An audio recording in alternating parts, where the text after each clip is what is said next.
Chapitre 7. Ombre furtive et grande futée. La piste côtoyait l'éboulis de rochers qui descendaient jusqu'au bord de l'eau, sur l'autre versant, et Ralph y suivait Jack sans trop d'appréhension. Si on pouvait ne pas entendre l'aspiration du flux et le bouillonnement du reflux, si on pouvait oublier l'aspect morne et désert des étendues de fougères des deux côtés de la piste, alors on avait une chance d'oublier aussi le monstre et de s'abandonner un peu à ses rêves. Le soleil avait dépassé son zénith et la chaleur de l'après-midi s'appesantissait sur l'île. Ralph fit transmettre un message à Jack et, quand ils arrivèrent dans un endroit riche en fruits, ils s'arrêtèrent pour manger. Ralph s'assit et, pour la première fois de la journée, sentit le poids de la chaleur. Il tira avec dégoût sur sa chemise grisâtre et se demanda s'il pouvait entreprendre une lessive. Accablé par la température, exceptionnelle même pour leur île, Ralph fit des rêves de propreté. Il aurait voulu posséder des ciseaux pour se couper les cheveux. Il les rejeta en arrière. Couper en brosse cette masse crasseuse. Il aurait voulu prendre un bain et se vautrer dans la mousse de savon. Il passa sa langue sur ses dents et décida qu'un bon dentifrice ne serait pas du luxe. Quant à ses ongles, il replia les doigts et examina ses ongles. Ils étaient rongés au sang. Il ne se souvenait pourtant pas d'avoir repris cette mauvaise habitude. Si ça continue, je vais me remettre à sucer mon pouce. À la dérobée, il lança un regard circulaire. Personne ne semblait avoir entendu. Les chasseurs assis se gorgeaient de fruits, essayant de se convaincre qu'ils retiraient assez d'énergie de ces repas composés de bananes et de cet autre fruit de couleur olivâtre, à la consistance gélatineuse. Ralph les regarda d'un œil critique. Il se souvenait de ce qu'était la propreté.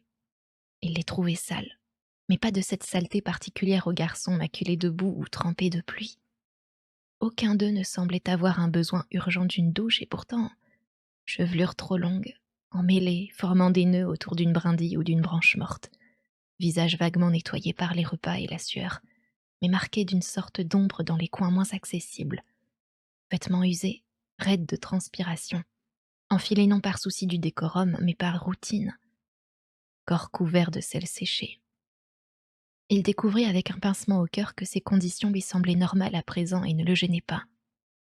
Il soupira et jeta la tige qu'il venait de dépouiller de ses fruits. Les chasseurs se disséminaient déjà à la dérobée dans les bois ou derrière les rochers. Ralph se détourna et regarda le large. Cette autre rive de l'île offrait une vue complètement différente. Les enchantements impalpables des mirages ne résistaient pas aux eaux froides de l'océan, et l'horizon se détachait net et bleu. Ralph descendit jusqu'au rocher. Là, presque au niveau de la mer, on pouvait suivre le renflement incessant de la houle du large. Elle formait des sillons larges de plusieurs centaines de mètres, différents des vagues déferlantes et des rangées de crêtes propres aux endroits peu profonds. Ces sillons longeaient l'île tout entière avec un air dédaigneux, comme si d'autres affaires les appelaient au loin. C'était moins une progression qu'un immense halètement de la masse océane. L'eau baissait dans un bruit de succion, laissant derrière elle chutes et cascatelles, découvrant les rochers et y collant les algues comme de luisantes chevelures. Puis, après une pause, elle se ramassait et s'enflait en mugissant, pour prendre d'un assaut irrésistible toutes les pointes et les saillies, et même la petite falaise où elle envoyait enfin dans la fente rocheuse un bras d'écume dont les doigts d'embrun frôlaient Ralph. Ralph se laissait absorber par le mouvement de flux et de reflux jusqu'à ce que son cerveau fût engourdi par cette puissance étrangère. Progressivement, la notion d'infini révélée par ces espaces marins s'imposait à son esprit. Là se trouvait la frontière, l'obstacle. Sur l'autre côté de l'île, baignée de mirages à cette heure du jour, protégée par le bouclier du lagon aux eaux calmes, on pouvait rêver de sauvetage. Mais ici, face à la force brutale de l'océan, à l'étendue d'un tel mur, on était bloqué, impuissant, condamné, on était... Simon lui parlait, sa bouche presque contre l'oreille de Ralph. Ce dernier s'aperçut qu'il agrippait les rochers à pleine main, le corps tendu, le cou raide, la bouche ouverte. « Tu reviendras chez toi. » Simon hochait la tête affirmativement. Un genou posé sur une roche surélevée, l'autre jambe pendant à la hauteur de Ralph, il baissait les yeux sur lui. Surpris, Ralph regarda Simon. « Je trouve que c'est si grand. » Simon fit le même geste affirmatif. Oui, mais tu reviendras quand même. En tout cas, je le pense. Le corps de Ralph se détendit un peu. Il jeta un coup d'œil sur l'eau, puis il sourit à Simon avec dérision. Tu as un bateau dans ta poche. Simon sourit aussi et secoua la tête. Eh bien alors, qu'en sais-tu? Comme Simon se taisait, Ralph dit sèchement: Tu es cinglé. Simon secoua la tête plus violemment et ses épais cheveux noirs volèrent en désordre sur son visage. Pas du tout. Je pense simplement que tu rentreras chez toi. Pendant un moment, tous deux gardèrent le silence. Puis, soudain, ils échangèrent encore un sourire. Du couvert, Roger les appelait. Venez voir. La terre était piétinée près de la piste et couverte de traces encore fumantes. Jack se pencha dessus comme sur un objet de délice. Ralph, il nous faut de la viande même si on entreprend l'autre chasse. Si tu prends la bonne direction, nous chasserons tous. Ils se remirent en marche, les chasseurs agglutinés par la peur du monstre qu'on venait de leur rappeler, et Jack loin en tête. Ils avançaient trop lentement au gré de Ralph. Mais il n'était pas mécontent au fond de s'attarder. Et il serrait son javelot contre lui. Là-bas, en tête, Jack dut faire face à une difficulté quelconque de son équipe, et le cortège s'arrêta. Ralph s'adossa contre un arbre et aussitôt les rêveries s'emparèrent de lui. Jack était responsable de la chasse, et on avait bien le temps d'arriver à la montagne. Il se rappelait l'année où, avec son père, ils avaient quitté Chatham pour Devonport. Parmi toutes les maisons de son enfance, ce cottage au bord des Landes ressortait particulièrement parce qu'il avait vu son premier départ pour l'école. Maman était encore là, et papa rentrait à la maison tous les jours. Des poneys sauvages venaient jusqu'au petit mur de pierre au fond du jardin, et il neigeait. Derrière le cottage se trouvait une sorte de hangar d'où l'on pouvait observer les flocons qui tourbillonnaient. On voyait l'endroit humide où mourait chaque flocon, puis le premier flocon qui ne fondait pas, et petit à petit, tout devenait blanc. Quand le froid vous mordait, on n'avait qu'à rentrer à la maison et regarder par la fenêtre. Entre la bouilloire en cuivre et l'assiette avec de petits bonhommes bleus. Le soir, avant de se coucher, on mangeait un bol de cornflakes avec du lait sucré. Et les livres, rangés sur l'étagère près du lit, penchés les uns contre les autres et toujours surmontés de 2 ou 3 autres posés à plat qu'il avait eu la paresse de remettre en place. Ils avaient des cornes et des égratignures. Et il y avait celui sur Topsy et Mopsy, à la couverture brillante. Mais Ralph ne le lisait jamais parce que c'était l'histoire de 2 filles. Et puis celui sur le magicien qu'il lisait avec une sorte de terreur maîtrisée, en passant la page 27 et son horrible image d'araignée. Il y avait un livre sur des fouilles en Égypte, l'album des trains, l'album des navires. Comme leur image était nette dans son souvenir. En étendant la main, il aurait pu les toucher, reconnaître le poids et la lente glissade de l'album géant des garçons qu'il descendait de l'étagère. Tout allait bien, tout était normal et agréable. Devant eux, les buissons furent violemment piétinés. Des garçons s'égayaient hors de la piste et jouaient des pieds et des mains parmi les lianes en hurlant. Ralph vit tomber Jack, bousculé par un chasseur. Puis il vit débouler sur la piste un animal aux défenses brillantes, poussant des grognements terrifiants. Ralph s'aperçut qu'il évaluait calmement ses distances et visait la bête. Quand le sanglier ne fut qu'à une demi-douzaine de mètres, il lança le ridicule morceau de bois qui lui servait de javelot, le vit se ficher sur l'énorme groin et y vibrer un moment. Le grognement devint un cri perçant et le sanglier se précipita à son tour sous le couvert. La piste se remplit de nouveau de garçons hurlants. Jack accourut et fouilla les buissons. « Par ici. » Mais il nous étripera. « Par ici, je vous dis. » Le sanglier s'empêtrait dans les buissons. Ils trouvèrent une autre piste, parallèle à la première, et Jack s'y précipita. La peur, l'appréhension et la fierté se partageaient le cœur de Ralph. Je l'ai touché. Mon javelot s'est fiché dedans. Sans s'y attendre, ils débouchèrent dans une clairière ouverte sur la mer. Jack lança un regard circulaire sur les rochers déserts et prit un air anxieux. Il est parti. Je l'ai touché, répéta Ralph, et mon javelot est resté fiché un moment. Il lui fallait un témoignage. Vous ne m'avez pas vu? Maurice fit un signe de tête affirmatif. Moi, je t'ai vu, en plein sur son groin-pain. Très animé, Ralph continua. Ah ouais, je l'ai bien touché. Et le javelot s'est planté dedans, je l'ai blessé. Il se délectait du nouveau respect qu'il inspirait à ses camarades. La chasse avait du bon, après tout. Je lui ai flanqué une bonne tournée. Ce devait être ça le monstre, d'après moi, déclara Ralph. Jack revenait. Ce n'était pas le monstre, mais un sanglier. Je l'ai touché. Et pourquoi tu ne l'as pas attrapé? J'ai essayé. La voix de Ralph l'interrompit, montant d'un diapason. Mais un sanglier! Jack rougit soudain. Tu disais qu'il nous étriperait. Alors pourquoi as-tu tiré? Pourquoi tu n'as pas attendu? Il tendit le bras. Regarde. Il désigna son avant-bras gauche pour bien le montrer à tous. Il portait une blessure. Ce n'était pas grand-chose, mais cela saignait. Voilà ce qu'il m'a fait avec ses défenses. Je n'ai pas pu me protéger assez vite. Il avait réussi à devenir le point de mire. Ça, c'est une blessure, dit Simon. Tu devrais la sucer, comme Berengaria. Jack appliqua ses lèvres sur sa blessure. Je l'ai touché, répéta Ralph indigné. D'un coup de javelot, je l'ai blessé. Il essaya de récupérer l'attention générale. Il fonçait sur le sentier. J'ai lancé comme ça. Robert lui montra les dents. Ralph se prêta au jeu et les rires fusèrent. Tous se mirent à houspiller Robert qui mimait des attaques. Faites un cercle, cria Jack. Le cercle se forma, évoluant et se resserrant autour de Robert. Robert poussait des cris aigus avec une douleur d'abord feinte, puis réelle. Aïe, arrêtez, vous me faites mal. Un manche de javelot le frappa sur le dos tandis qu'il essayait de s'esquiver. Tenez-le. On le retint par les bras et les jambes. Emporté par une excitation irrésistible, Ralph saisit le javelot d'Eric et en frappa Robert. À mort! À mort! Maintenant, Robert poussait des hurlements et se débattait avec frénésie. Jack le tenait par les cheveux et brandissait son couteau. Derrière lui, Roger luttait pour se rapprocher. La mélopée rituelle s'éleva comme il sied à la fin d'une danse ou d'une partie de chasse. À mort le cochon, qu'on l'égorge! À mort le cochon, qu'on l'assomme! Comme les autres, Ralph faisait des pieds et des mains pour s'approcher, pour s'attaquer à cette chair brune et vulnérable. Le besoin de pincer et de blesser était impérieux. Jack baissa le bras.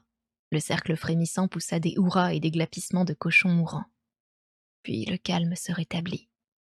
Haletant, les garçons écoutaient les reniflements de Robert et le regardaient s'essuyer le visage de son bras sale. Il essaya de retrouver sa dignité.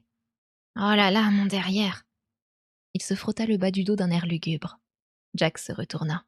« Ça, c'était un jeu rigolo. » « Oui, rien qu'un jeu, » insista Ralph mal à l'aise. « Un jour, en jouant au rugby, je me suis drôlement fait mal. »« Il nous faudrait un tambour, » dit Maurice. « Comme ça, on pourrait le faire pour de bon. » Ralph le regarda. « Comment, pour de bon ?»« Je sais pas, il me semble qu'il faut un feu et un tambour. Et le tambour bat la mesure. »« Il faut surtout un cochon, » ajouta Roger.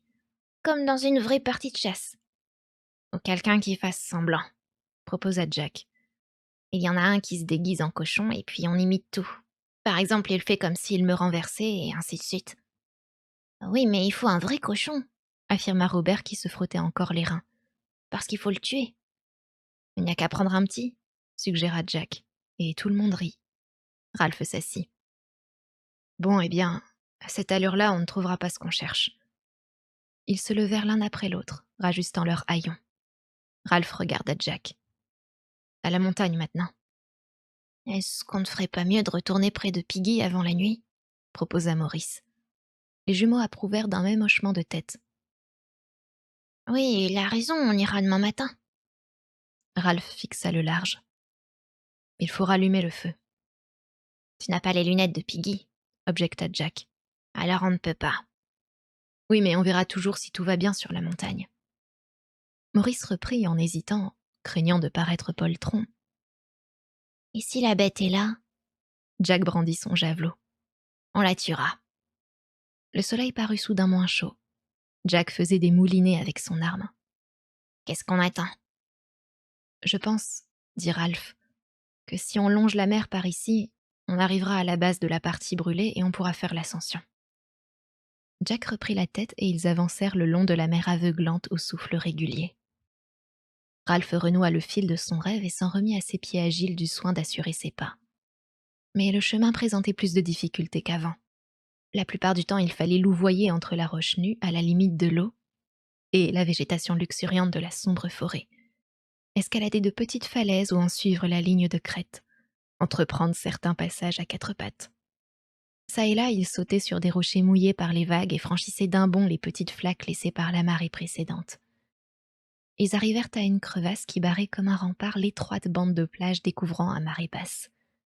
Elle semblait sans fond, et ils se penchèrent terrifiés sur cet abîme où clapotait de l'eau. À la vague suivante, l'eau bouillonna dans la crevasse et les embruns jaillirent jusqu'à la végétation des bords. Les garçons trempés criaient. Ils essayèrent de passer par la forêt, mais les branches s'entrelaçaient comme un nid d'oiseaux et ne livraient pas passage. Ils se décidèrent à sauter par-dessus la crevasse, l'un après l'autre entre deux vagues, mais plusieurs se firent encore mouiller. Après quoi, les rochers devinrent impraticables. Les garçons s'assirent pour faire sécher leurs vêtements en lambeaux, les yeux fixés sur les vagues au relief si net qui ondulaient majestueusement le long de l'île. Ils trouvèrent des fruits dans un endroit grouillant de petits oiseaux aux vifs coloris qui tournoyaient comme des insectes. C'est alors que Ralph se plaignit de la lenteur de leur progression. Il grimpa sur un arbre, écarta la végétation et vit le sommet carré de la montagne qui lui parut encore bien éloigné. Ils essayèrent d'avancer quand même dans les rochers.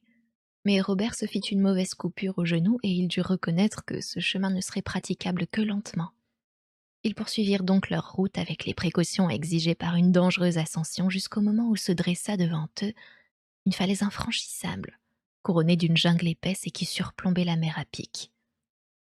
Ralph lança un coup d'œil soucieux au soleil. « Le soir va tomber. Il est 5 heures passées en tout cas. »« Je ne me rappelle pas de cette falaise, » dit Jack découragé. « Ce doit être la partie de la côte que je n'ai pas faite. » Ralph hocha la tête. « Il faut que je réfléchisse. » Il n'avait plus honte de réfléchir en public et d'affronter les décisions quotidiennes comme un coup dans une partie d'échecs. Malheureusement, il ne serait jamais un bon joueur d'échecs. Il pensa au petit et à Piggy. Avec netteté, il se représenta ce dernier tout seul, blotti dans une cabane où seuls résonnaient les cris des cauchemars. On ne peut pas laisser les petits seuls avec Piggy toute la nuit. La bande le regardait sans répondre. Si on revient en arrière, ça nous prendra des heures. Jack s'éclaircit la voix pour dire d'un ton bizarre: « Il ne faudrait surtout pas que quelque chose arrive à Piggy, n'est-ce pas ?» Ralph se tapotait les dents avec la pointe sale du javelot d'Eric. « Si on traverse... » Il jeta un regard à la ronde. « Il y en a un qui devra traverser l'île pour avertir Piggy qu'on rentrera tard. » Bill protesta, incrédule. « Tout seul, dans la forêt à cette heure-ci. On a besoin de tout le monde ici. » Simon bouscula les autres pour s'approcher de Ralph. « Je peux y aller si tu veux. Ça m'est égal, franchement. » Avant que Ralph ait le temps de répondre, il leur fit un bref sourire et grimpa dans la forêt. Ralph se retourna vers Jack et celui-ci, furieux, s'aperçut qu'il n'avait même pas entendu sa remarque. « Jack, la fois où tu es allé jusqu'à la forteresse de Rocher... » Jack avait l'air sombre. « Eh bien, tu as suivi une partie de cette côte au pied de la montagne là-bas ? » ?»« Oui. »« Et puis ? » ?»« J'ai trouvé une piste de cochon. Elle n'en finissait plus. » Ralph acquiesça de la tête, puis il désigna la forêt. « Alors cette piste doit se trouver par ici, dans les terres. » Tous l'approuvèrent docilement.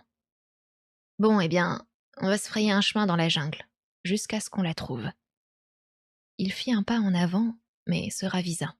« Attendez une minute.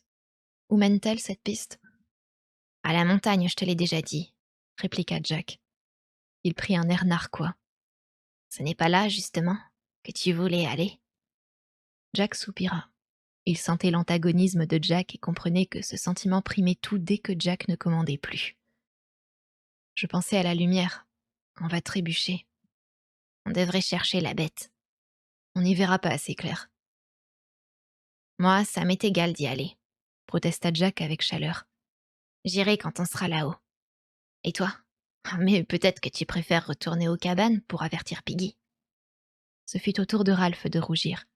Mais le désespoir le prit maintenant car grâce à Piggy, il comprenait mieux la situation. « Pourquoi tu me détestes ?» Les garçons hurlèrent gênés, comme s'ils venaient de prononcer une phrase indécente. Le silence s'appesantit. Encore rouge et blessé, Ralph se détourna le premier. « Venez. » Il prit la tête et, comme si ce rôle lui revenait de droit, se mit à tailler un chemin dans le sous-bois.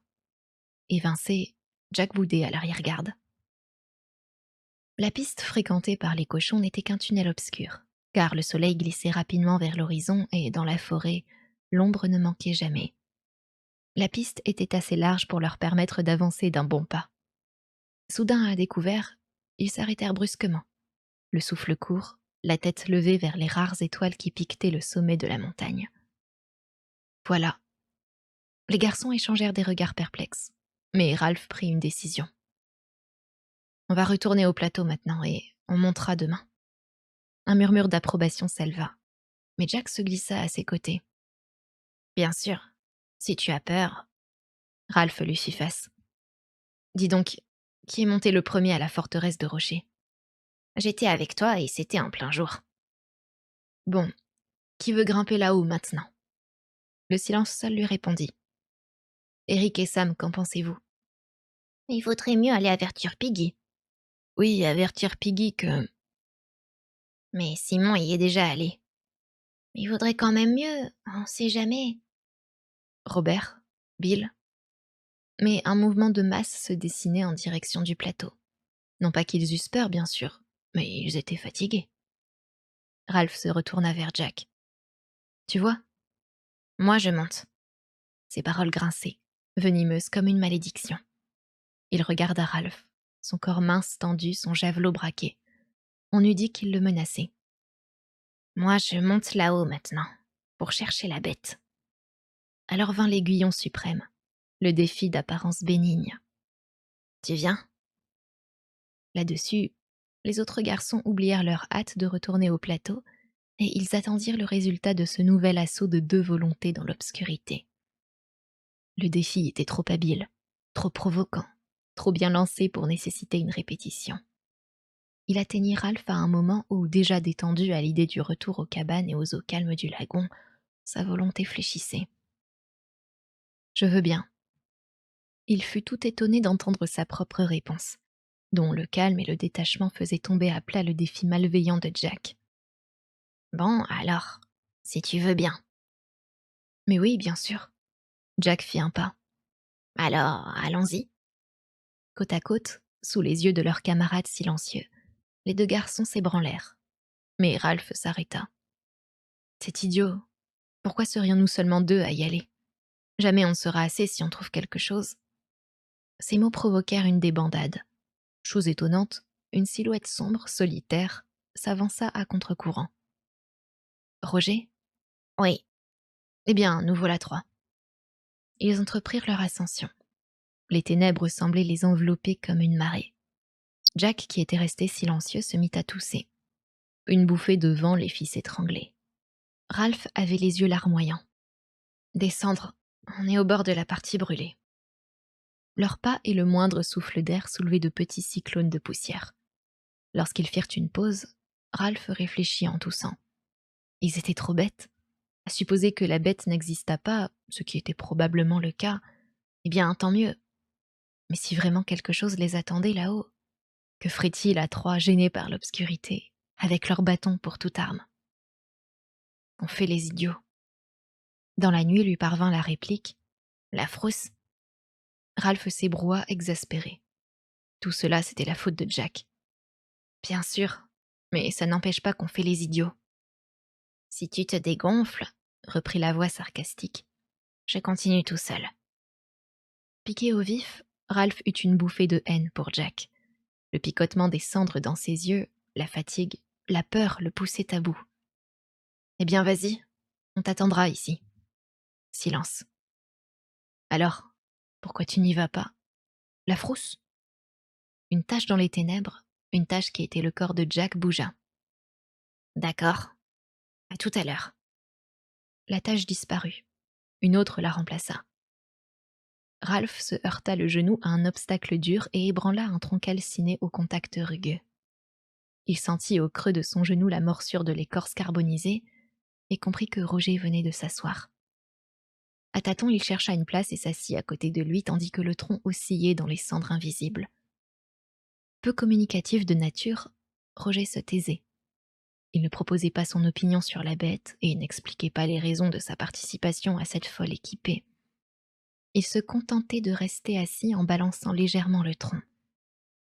Au bout d'un moment, Ralph entendit un tambourinement rapide et agaçant. Roger battait la mesure d'un air muet avec son arme dérisoire. Ils attendaient. Roger, impénétrable, continuait à se balancer et à taper. Ralph à s'énerver. Autour d'eux, le ciel tout proche ruisselait d'étoiles, sauf à l'endroit où la montagne creusait sa poche d'ombre. Un bruit de glissade au-dessus d'eux. Quelqu'un faisait d'énormes et dangereuses enjambées dans les cendres ou les rochers. Jack leur apparut, tremblant, la voix rauque et méconnaissable. « J'ai vu quelque chose là-haut. » Il buta contre le tronc et lui imprima une violente oscillation. Il resta immobile un moment, allongé, puis il murmura « Ouvrez l'œil, si j'étais suivi. » Une giclée de cendres. Jack s'asseyait. « J'ai vu une masse sur la montagne. Une masse qui enflait. »« C'est ton imagination, » protesta Ralph, la voix tremblante. « Parce que rien ne peut enfler. Pas une créature vivante. »« Une grenouille, » dit Roger. Et ils sursautèrent car ils l'avaient oublié. Jack eut un fou rire, vite étranglé. « Tu parles d'une grenouille de taille. Et ce bruit, ça faisait plop et ça enflait. » Encore une fois, Ralph se surprit lui-même car, dans une évidente intention de fanfaronnade, il proposa d'une voix redevenue normale. « Eh bien, allons voir. » Pour la première fois depuis qu'il le connaissait, Ralph sentit que Jack hésitait. Maintenant, son ton était assez éloquent. Naturellement. Il descendit du tronc et s'avança parmi les débris calcinés, suivi par ses deux camarades. Maintenant qu'il ne parlait plus, il entendait la voix intérieure de sa raison et tout un cœur. Piggy le traitait de gosse, un autre le traitait d'idiot. Le noir et la folie de l'entreprise donnaient à la nuit un aspect de cauchemar, d'horreur imaginée sur un fauteuil de dentiste. Sur le point d'arriver au sommet, Roger et Jack se rapprochèrent de lui et, silhouettes d'encre sortant du noir, devinrent invisibles. D'un accord tacite, ils s'arrêtèrent, tassés sur eux-mêmes. Derrière eux, à l'horizon, une tache plus claire dans le ciel annonçait le lever imminent de la lune. Le vent se leva dans la forêt et fit frémir leurs haillons. Ralph s'ébranla. « Venez. » Ils rampèrent en avant. Roger restait un peu à la traîne. Ralph et Jack arrivèrent au sommet en même temps. La surface étincelante du lagon s'étalait en bas, limitée au loin par la tache sombre de l'atoll. Roger les rejoignit. « Rampons, » proposa Jack. « La bête dort peut-être. » Roger et Ralph progressèrent, laissant Jack un peu en arrière en dépit de ses courageuses paroles. Leurs mains et leurs genoux reconnurent la table rocheuse qui formait le sommet. Une créature qui enflait. Ralph enfonça la main dans la masse molle des cendres froides et étouffa un cri. Ce contact inattendu lui laissait tout le bras agité de soubresauts. Une brusque nausée lui mit un éclair vert sur la rétine et creusa un trou dans le noir. Roger était couché derrière lui et Jack lui chuchotait à l'oreille. « Par là, où il y avait un creux entre deux roches. Une sorte de bosse, tu vois. » Ralph reçut en pleine figure des cendres froides brassées par le vent. Il ne pouvait pas voir l'endroit désigné parce que les éclairs verts lui troublaient à nouveau la vue et que le sommet de la montagne glissait sur le côté. De très loin lui parvint la voix de Jack. « La frousse ?» Pas tellement la peur qu'une paralysie et la sensation d'être suspendu, inamovible au sommet d'une montagne mouvante et qui s'amenuisait. Jack le dépassa dans un glissement. Roger avança à tâtons, la respiration sifflante. Ralph les entendit murmurer. « Tu vois rien ? Là ?» Devant eux, à 3 ou 4 mètres au plus, là où aurait dû se trouver un vide, s'arrondissait une masse semblable à un rocher. Ralph entendait un petit bruit haché mais ne savait pas d'où il sortait. Peut-être de sa propre bouche. Il banda sa volonté, durcit en haine sa peur et son dégoût, et il se leva. Avec des jambes de plomb, il fit 2 pas en avant. Derrière eux, le quartier de lune s'était détaché de l'horizon. Devant eux était assis quelque chose qui ressemblait à un gorille, la tête entre les genoux. Alors le vent se leva dans la forêt, l'ombre s'anima, et la créature leva la tête, tournant vers les garçons des restes de visage. Ralph se retrouva bondissant à pas de géant à travers les cendres. Il entendait crier et bondir autour de lui et il bravait les obstacles et l'obscurité. Peu après, il ne restait plus sur la montagne que les 3 javelots abandonnés et la chose qui enflait. Chapitre 8. Offrande aux puissances obscures. L'air malheureux, Piggy regarda la plage blanchie par l'aube, puis la montagne sombre. Tu es sûr? Vraiment sûr? Mais voilà je ne sais combien de fois que je te le répète, répliqua Ralph, puisqu'on l'a vu. Et tu crois qu'on n'est pas en danger, ici en bas? Mais sapristi, comment veux-tu que je le sache? Ralph s'éloigna d'un mouvement brusque et fit quelques pas sur la plage. À genoux, Jack traçait un cercle dans le sable avec son index. La voix étouffée de Piggy leur parvint. Tu es sûr? Vraiment sûr? Monte et va voir toi-même, s'écria Jack agacé. Et bon débarras. Non, des fois... Le monstre avait des crocs et de grands yeux noirs. Un frisson violent le secoua. Piggy enleva ses lunettes et en frotta le verre unique. Qu'est-ce qu'on va faire? Ralph se tourna vers le plateau. La luminosité blanche de la conque formait une tache claire parmi les arbres, à l'endroit où se lèverait le soleil. Il repoussa sa tignasse. C'est pas. Il se rappela leur fuite éperdue dans la montagne. Je ne crois pas qu'on pourrait affronter une bête de cette taille. Non, vraiment, je ne le crois pas. Nous autres, on se contente de parler, mais on ne s'attaquerait pas à un tigre. On se cacherait plutôt. Même Jack se cacherait. Jack gardait les yeux baissés sur le sable. Et mes chasseurs, qu'est-ce que tu en fais? Simon sortit furtivement de l'ombre qui enveloppait les cabanes. Ralph ne répondit pas à la question de Jack. Il désigna la lueur jaune qui bordait l'horizon marin. Tant qu'il fait jour, on est encore assez brave. Mais après. Et voilà que cette chose est tapie près de notre feu comme si elle voulait empêcher les secours de nous parvenir. Inconsciemment, il se tordait les mains et sa voix montait. On ne peut même pas faire des signaux de fumée. On est fichu. Un point d'or étincela au-dessus de la mer et aussitôt le ciel s'illumina. Et mes chasseurs, ils ne comptent pas? Des gosses, armés de bâtons. Jack se leva. Le visage rouge, il s'éloigna. Piggy remit ses lunettes cassées et regarda Ralph. Là, tu vois ce que tu as fait? Tu l'as vexé sur ces chasseurs. Ah, la ferme. L'appel de la conque, lancé par un souffle inexpert, les interrompit. On eût dit que Jack donnait une aubade au soleil levant. Il continua de souffler jusqu'à ce qu'on bougeât dans les cabanes. Les chasseurs grimpèrent sur le plateau, suivis des petits qui pleurnichaient, comme cela leur arrivait maintenant si souvent. Ralph se leva docilement et, accompagné de Piggy, se dirigea vers le plateau. La parlotte, mâchonnait-il amèrement. Toujours parler, parler, parler. Il prit la conque des mains de Jack. Ce meeting, commença-t-il.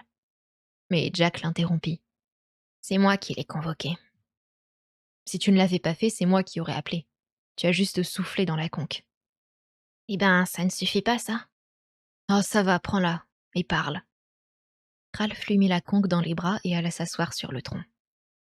Je vous ai convoqué, Dit Jack. pour plusieurs raisons. D'abord, vous le savez, nous avons vu le monstre.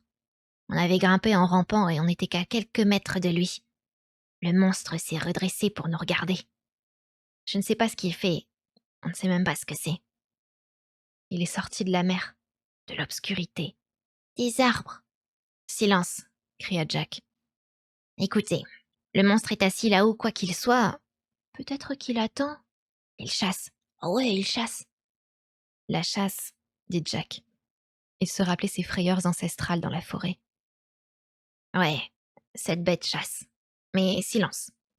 En tout cas, on n'a pas pu la tuer. Et puis Ralph a dit que mes chasseurs n'étaient bons à rien. Je n'ai jamais dit cela. C'est moi qui ai la conque. Ralph pense que vous êtes des poltrons qui décampent devant le sanglier et le monstre. Et ce n'est pas tout. Il y eut une sorte de soupir sur le plateau, comme si chacun savait ce qui allait suivre. La voix de Jack s'élevait, frémissante mais résolue, luttant contre la passivité du silence. Il est comme Piggy. Il parle comme Piggy. C'est pas un vrai chef. Les mains de Jack se crispèrent sur la conque. Le poltron, c'est lui. Il attendit un moment avant de continuer. Là-haut, c'est Roger et moi qui étions en avant. Lui, il restait à la traîne. J'y suis allée aussi. Après nous. Les deux garçons se mesuraient du regard à travers leurs chevelures en désordre. J'y suis allée aussi, répéta Ralph. Et après j'ai fui, comme toi. Alors traite-moi de froussard. Jack se tourna vers les chasseurs. Lui, c'est pas un chasseur. C'est pas lui qui vous aurait eu de la viande. Il n'est pas prefect. Prefect. Note de bas de page. Dans les collèges anglais, quelques élèves, choisis parmi les plus sérieux, sont chargés de la discipline. Voilà. Et on ne sait rien de lui. Il se contente de commander et il s'imagine qu'on lui obéira comme ça. Et toute cette parlotte. Ouais, cette parlotte, s'écria Ralph. Parlez, parlez, qui l'a voulu? Qui nous a convoqués? Jack se détourna, le rouge au front, le menton rentré. Son regard se fit menaçant sous les sourcils froncés. Bon, ça va bien, grogna-t-il d'un ton mauvais. puisque c'est comme ça. D'une main, il serra la conque sur sa poitrine. De l'autre main, il fendit l'air, l'index pointé. Qui ne veut plus de Ralph comme chef? Il regardait avec espoir les garçons qui se raidissaient. Sous les palmiers régnait un silence complet.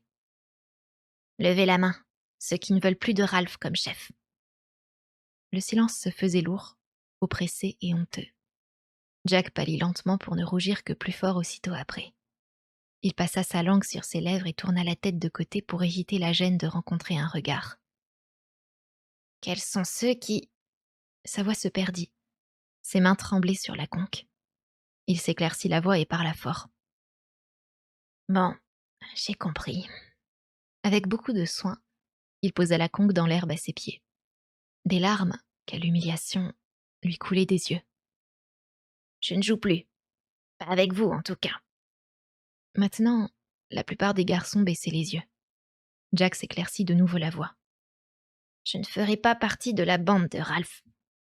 Son regard parcourut les troncs de droite, dénombrant les chasseurs qui avaient constitué une chorale autrefois.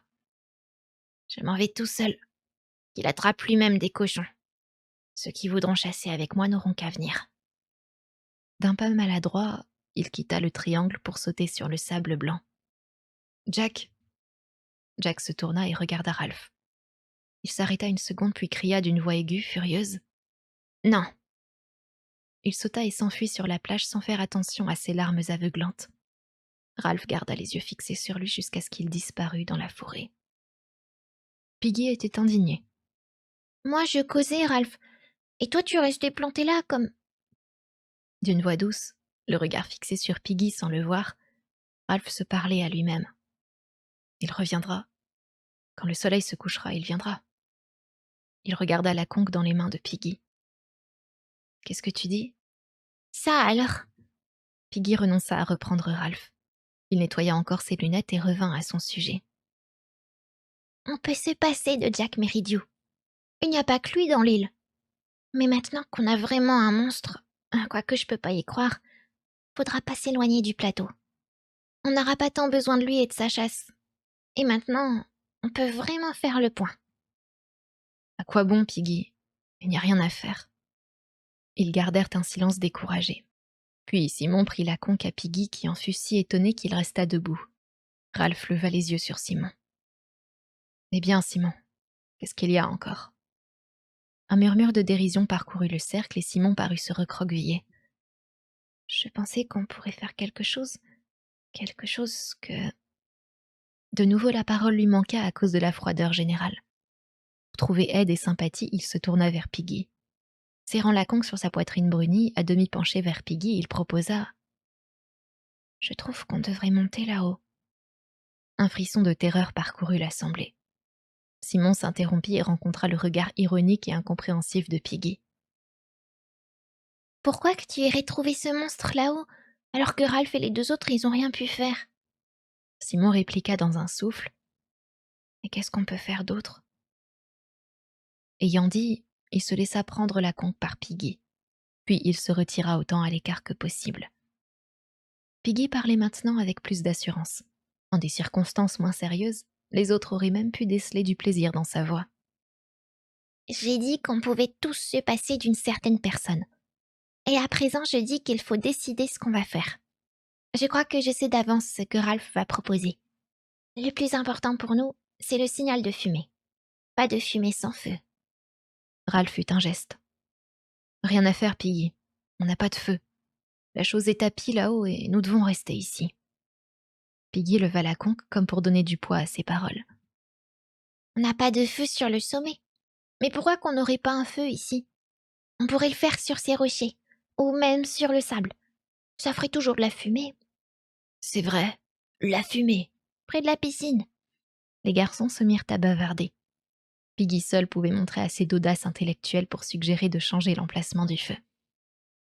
D'accord, nous ferons le feu ici, approuva Ralph. Il regarda autour de lui. On peut l'installer là, entre la piscine et le plateau. Naturellement, il s'interrompit, les sourcils froncés, rongeant machinalement un reste d'ongle. Naturellement, la fumée ne se verra pas autant, ni de si loin. Mais au moins on n'aura pas besoin de s'approcher du... On l'approuva d'un signe de tête général. Tous comprenaient. Nul besoin d'approcher. Allez, on va faire le feu. Les plus grandes idées sont les plus simples. Maintenant qu'on leur avait fixé une tâche, ils s'imitaient avec ardeur.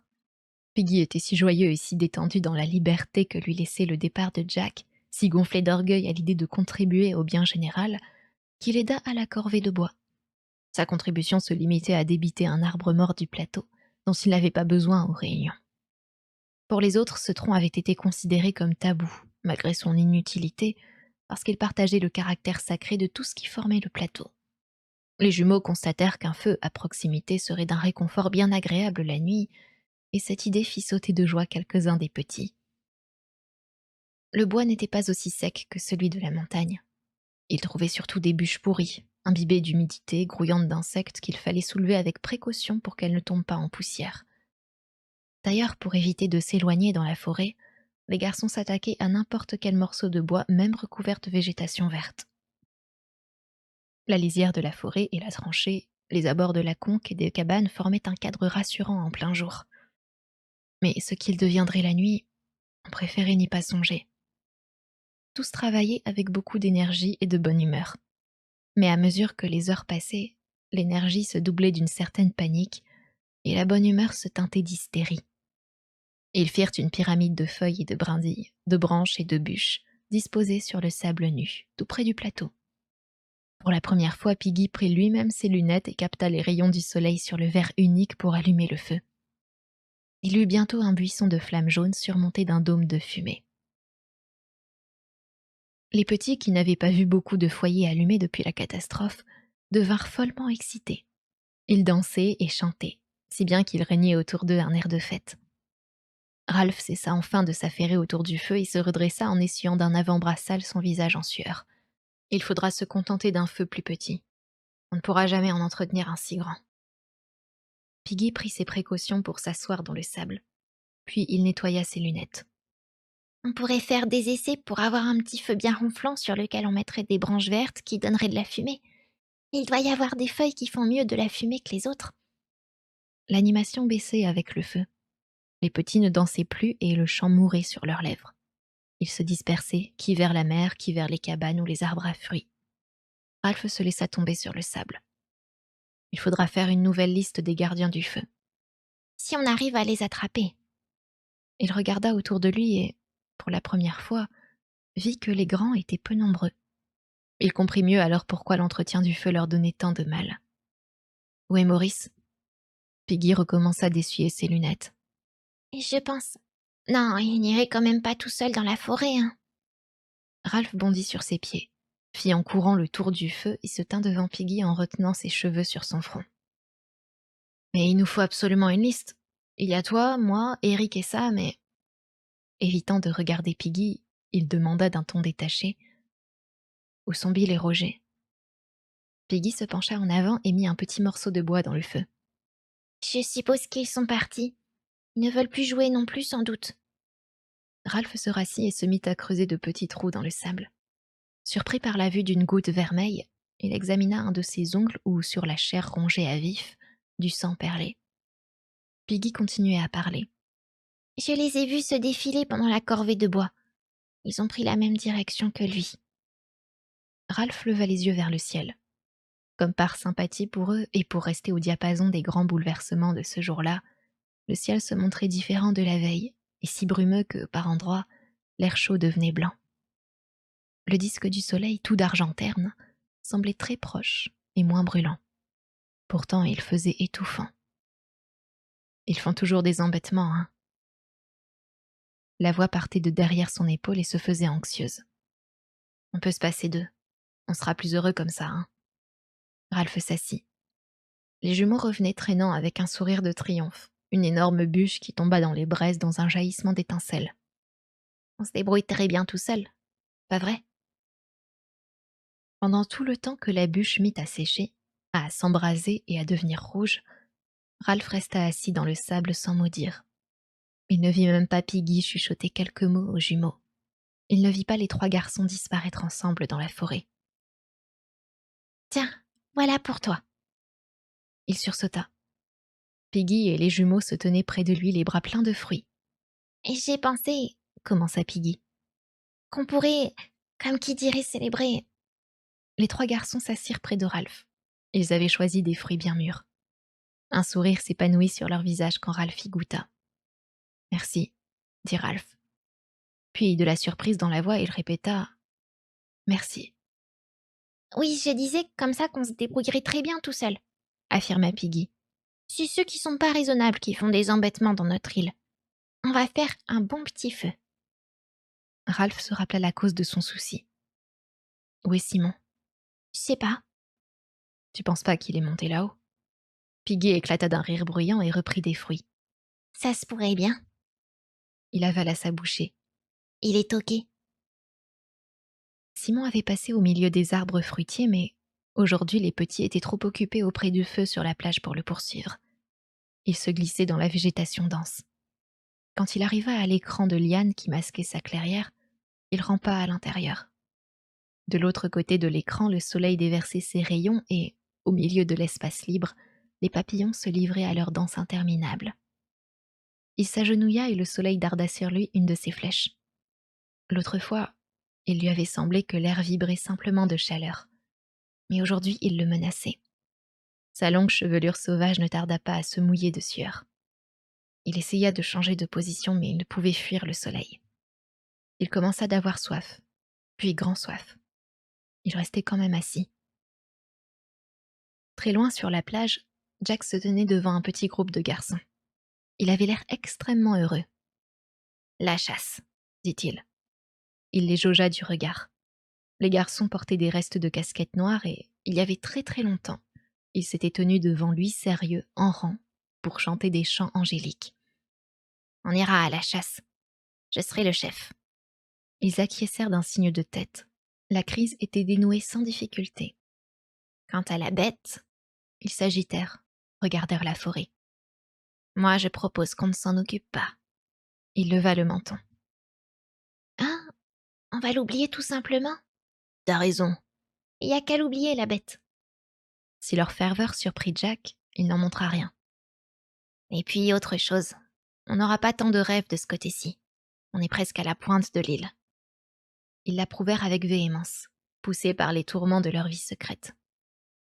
Maintenant, écoutez. Plus tard, on ira peut-être à la forteresse de Roche. Mais pour commencer, je vais soustraire quelques grands à la conque et tout son bazar. On tuera un cochon et on fera un festin. Il s'interrompit et continua plus posément. Quand on tuera un cochon, on prélèvera une offrande pour le monstre.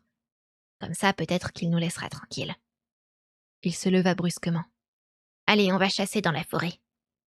Il se tourna et s'éloigna d'un pas vif. Ils ne tardèrent pas à le suivre docilement. Ils se déployèrent dans la forêt, non sans crainte. Presque aussitôt, Jack trouva des racines déterrées et dispersées qui révélaient le passage d'un cochon. Bientôt, ils tombèrent sur une piste fraîche. Jack fit passer au chasseur un mot d'ordre de silence et il prit la tête tout seul.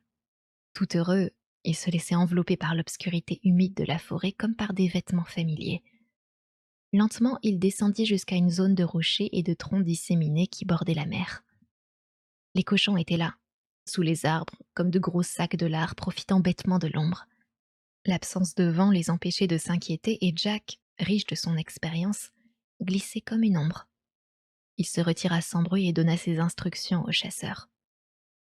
Au bout d'un moment, ils progressaient tous du même pas silencieux, transpirant dans la chaleur lourde. Sous les arbres, une oreille se rabattit indolente. Légèrement à l'écart du troupeau, une truie, la plus grosse de toutes, était plongée dans les délices de la maternité. Elle était rose et noire. Sa panse énorme se couvrait d'une frange de porcelet endormi, ou fouinant et glapissant. À une quinzaine de mètres du troupeau, Jack s'arrêta. De son bras tendu, il désigna la truie. Il eut un regard circulaire pour s'assurer que tous le comprenaient, et ils lui répondirent d'un signe affirmatif. Une rangée de bras droits se leva. Allez-y. Tout le troupeau se redressa. À moins de 10 mètres de la proie choisie s'envolèrent les javelots de bois à la pointe durcie au feu. Un porcelet poussa un cri affreux et se précipita dans la mer, traînant derrière lui le javelot de Roger. La truie se leva avec un grognement étouffé et 2 javelots plantés dans son flanc gras fit quelques pas en trébuchant. Les garçons se précipitèrent en hurlant pendant que les porcelets se dispersaient.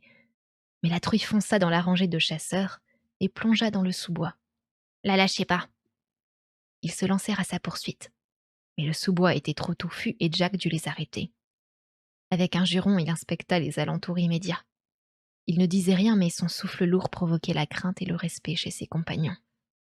Soudain, il désigna le sol de son index tendu. Là. Sans leur laisser le temps d'examiner la goutte de sang, Jack avait pris sa course, se guidant d'après des traces de branches brisées. Avec une certitude mystérieuse, il filait, suivi par ses chasseurs. Il s'arrêta devant un fourré. Là-dedans. Ils encerclèrent le fourré, mais la truie s'échappa, le flanc percé d'un projectile supplémentaire. Les bois qu'elle traînait ralentissaient sa course et les pointes taillées en biais la blessaient cruellement. Elle buta dans un arbre, enfonçant encore plus une des pointes. Après cela, tous les chasseurs purent suivre facilement sa trace sanglante. Les heures passaient, déprimantes dans la brume de chaleur. La truie les entraînait dans sa course chancelante, exaspérée, sanglante. Les chasseurs, liés à elle par leur convoitise, excités par la vue du sang, la harcelaient. Ils la voyaient maintenant et faillirent la rattraper. Mais elle, dans un ultime sursaut, leur échappa de nouveau. Ils la talonnaient de près quand elle déboucha dans une clairière tapissée de fleurs multicolores, pleine de papillons qui dansaient dans l'air étouffant.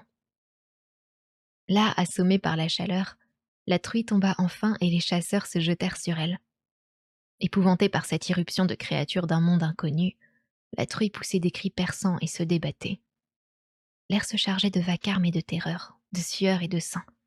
Roger courait autour de la proie, lardant de coups tous les coins de chair qui se montraient. Jack bondit sur la bête et y plongea son couteau. Roger trouva un point vulnérable et y planta son javelot pesant dessus de tout son poids. L'arme s'enfonça petit à petit et les cris de terreur devinrent un hurlement aigu. Alors, Jack trouva la gorge à découvert et le sang chaud jaillit sur ses mains. La truie s'effondra et ils la couvrirent de leur corps alourdi et satisfait. Les papillons continuaient à danser au centre de la clairière. Leur besoin de tuer enfin calmé, les garçons se relevèrent et Jack leur montra ses mains. « Regardez !»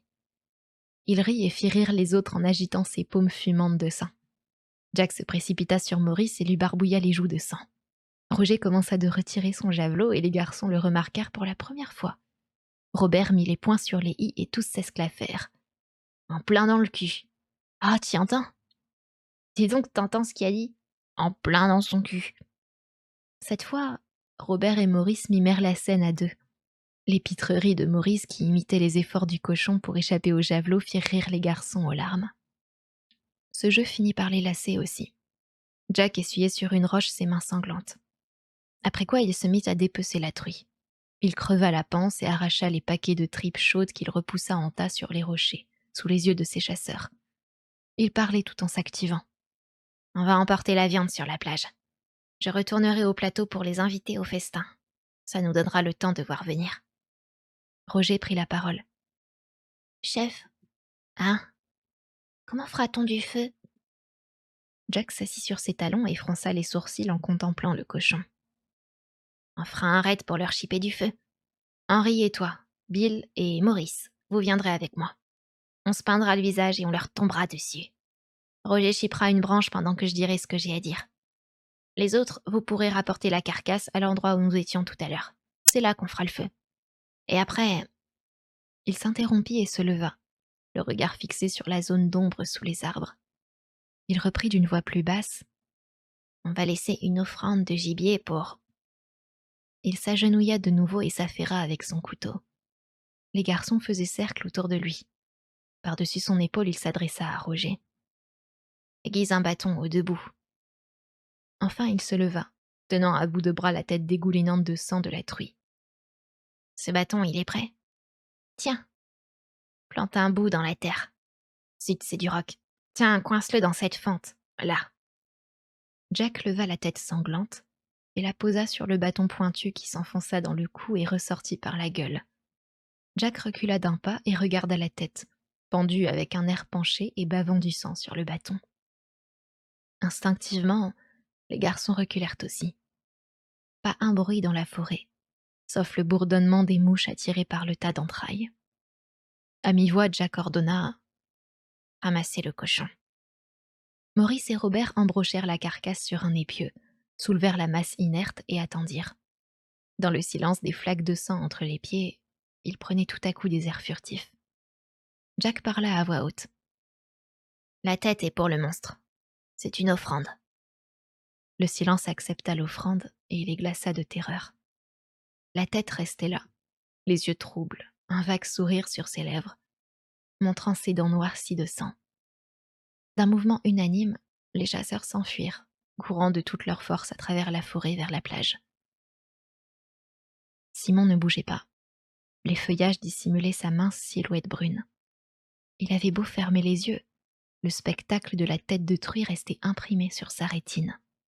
Les yeux mi-clos de la bête étaient alourdis par le cynisme infini des adultes. Ils affirmaient à Simon que la vie ne valait pas grand-chose. « Je le sais. » Simon s'aperçut qu'il avait parlé tout haut. Il ouvrit promptement les yeux, mais la tête était là, souriant d'un air amusé dans l'étrange lumière du jour, indifférente aux mouches, aux entrailles répandues, indifférente aussi à son humiliante position au bout d'un bâton. Il détourna le regard et passa sa langue sur ses lèvres sèches. Une offrande pour le monstre. Et si le monstre venait la chercher? La tête parut l'approuver, lui sembla-t-il. « Sauve-toi, » disait la tête doucement. « Rejoins les autres. Ce n'était qu'une plaisanterie, tu sais pourquoi t'en faire. Tu te trompais, c'est tout. Un petit mal de tête ou une mauvaise digestion. Retourne là-bas, mon enfant, » disait la tête silencieusement. Simon leva les yeux vers le ciel et sentit peser sur son crâne sa chevelure mouillée. Pour la première fois, il vit des nuages dans ce ciel, d'immenses tours au renflement abondant, grises, blanches, cuivrées, qui se pressaient très bas sur l'île et provoquaient cette chaleur suffocante, épaisse. Les papillons eux-mêmes désertaient la clairière où cet objet hideux souriait et bavait. Simon baissa la tête et s'appliqua à garder les yeux fermés, les protégeant de sa paume. Point d'ombre sous les arbres, mais partout une immobilité nacrée qui enrobait d'irréel la réalité et en effaçait les contours. Le tas d'entrailles formait une masse grouillante de mouches qui bourdonnaient avec un bruit de scie. Gorgées, elles se précipitèrent sur Simon pour pomper la sueur qui lui dégoulinait sur le visage. Elles lui chatouillaient les narines et jouaient à saute-mouton sur ses cuisses. Innombrables, noires et d'un vert irisé.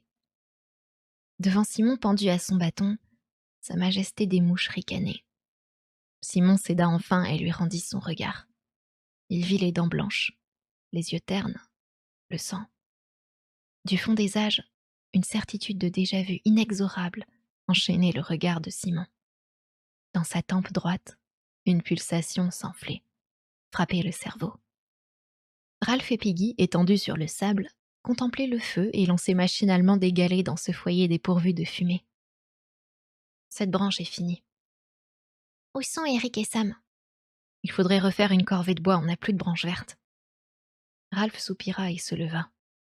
Il n'y avait plus d'ombre sous les palmiers du plateau, mais seulement cette lumière insolite qui semblait venir de tous les côtés à la fois. Là-haut, au-dessus des nuages qui se renflaient dans le ciel, éclata un coup de tonnerre. On va se faire saucer.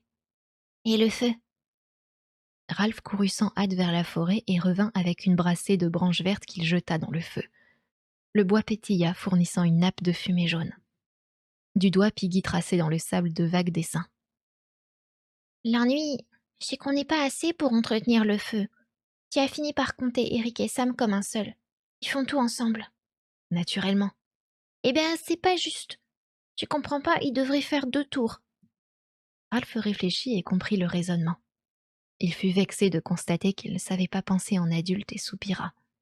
La situation empirait chaque jour sur cette île. Piggy fixa les yeux sur le feu. Il faudra bientôt une autre branche verte. Ralph se roula sur le côté. Piggy, qu'est-ce qu'on va faire?